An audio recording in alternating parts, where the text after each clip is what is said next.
Standard deviation. In this video we're going to look at how you can calculate standard deviation and conduct some statistical analysis that you might typically use in market research. So let's take a look at what do we mean by standard deviation. Standard deviation is the measurement of the variance from the expected mean of the data set. Now remember, the mean is the average, where you have to add up all your data and then divide by how many you've got. This technique can be used when analysing market research data and assist in the drawing of effective conclusions when using the data. Typically you'll be using this sort of information when you want to analyse the market research data that you've collected. Now this is one of the common areas that I seem to be asked lots of questions about when it comes to BeeBusinessBee and making videos. People find that the mathematical concepts when it's linked to business can be more challenging.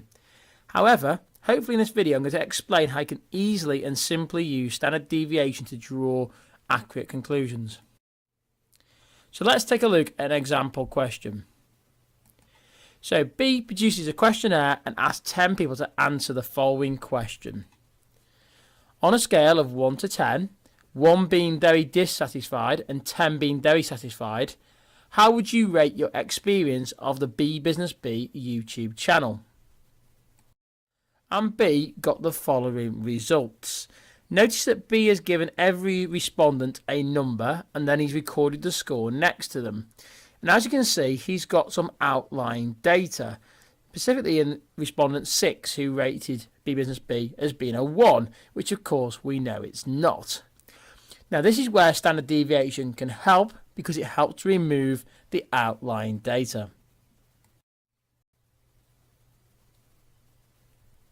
Now the first thing that we have to do to calculate standard deviation is we need to find the mean of the data.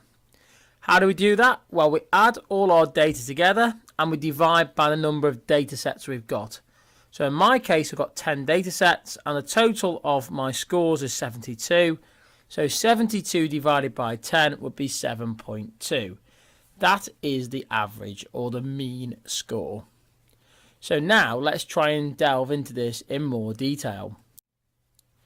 So if I want to calculate the standard deviation, I need to create a new table. Now notice what I'm doing here. I'm taking away my score from the mean, and I'm being left with a remainder number. So for example, respondent 1, 9 take away the mean of 7.2 gives me 1.8. Obviously in respondent 2, 7 take away 7.2 gives me minus 0.2. And I have to go through that and complete my whole column there to get it complete before looking at the next stage, which is where I will square my numbers. Now remember, squaring means multiplying by itself. So I take that 1.8 for example and I multiply it by itself and I get 3.24. I take the minus 0.2 and I multiply it by itself and I get 0.04. And you can see I've gone on so on all the way through my columns there. At this point now we're getting close to being able to perform the standard deviation calculation. So all I've got to do now is find the total of my square column. So if I add them all together, I will find that the total is 55.6. Now that figure is going to come in useful for the next stage. I'm now going to take my 55.6 that I've just calculated and divide it by the number of data sets that I've got, and that is 10. So I had 10 lots of data, and that gives me an answer of 5.56. Now with this answer, I'm going to square root it, and if I square root it, I'm left with the answer 2.36, and that is my standard deviation. That tells me that my data varies from the mean by 2.36, so it can be either in the lower range or in the upper range, but it varies. Imagine the mean being 0, that's the range of data I've got. So you're probably thinking, what does it mean? Well done, you've calculated all that, but what does it actually mean? I'm going to explain to you.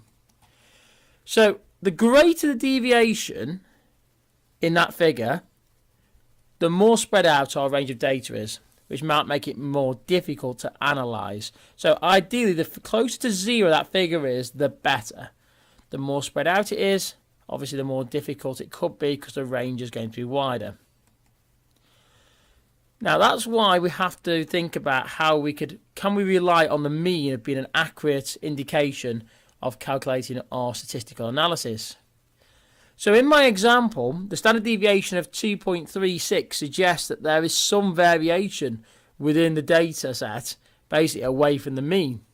And again, you're probably thinking, so what? Well, we can use standard deviation to work out the confidence level in the data that we have. And the more deviations we do, the more confidence we get in our data set. Now, mathematicians will tell you that if you do one standard deviation, you've got 68% confidence that the results that you will come out with will be in that range that you'll see in a minute. If you do 2 deviations, you'll have 95% confidence. If you do 3 deviations, you'll have 99% confidence.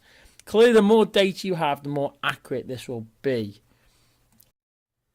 Now, standard deviation can be used to help us make decisions. And try and think of data being on a confidence curve. There is my confidence curve, and in the middle of my confidence curve, I'm going to place my mean. That's 7.2. Now, we've already calculated the standard deviation previously, but what we're going to do now is we're going to calculate our lower confidence level.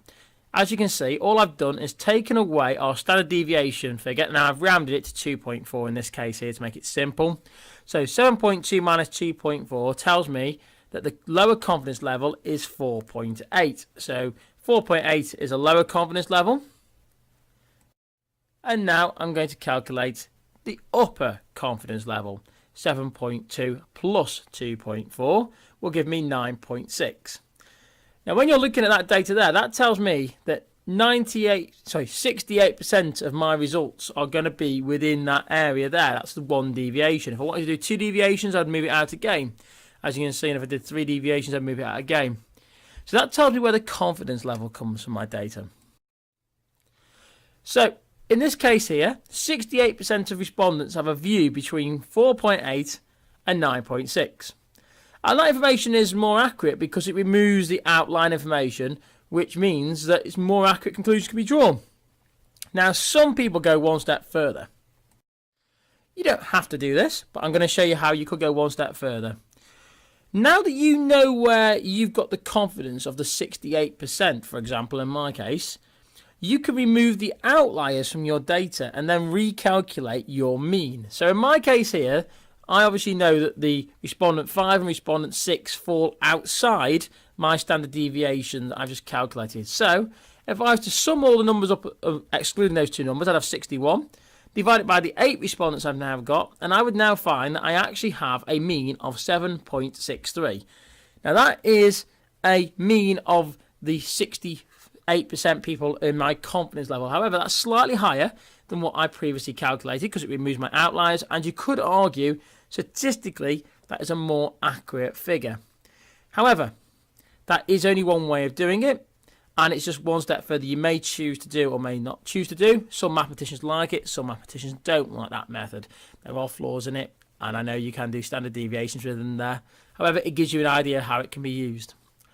Hopefully this video has helped you to understand what is meant by the term standard deviation, how it can be calculated, and how it can be used